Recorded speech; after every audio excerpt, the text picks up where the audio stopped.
আর সালমান, তুই তাহলে একটু বাইরে গিয়ে ঘুরে আয়, আমি আর ও একটু পার্সোনালি কথা বলি। হ্যাঁ ভাই শিওর, ঠিক আছে থাকে। হ্যাঁ যা।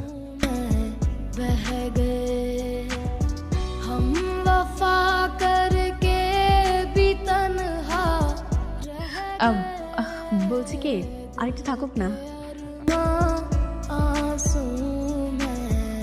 শোনো মিষ্টি মেয়ে, তুমি তো নতুন নতুন প্রেম করতে যাচ্ছ, তাই অনেক কিছু হয়তো জানো না, বোঝো না।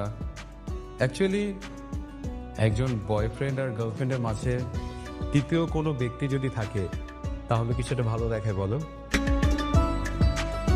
বসো। কিরে, তুই এখনো যাসনি? যা। से बिछड़े यार का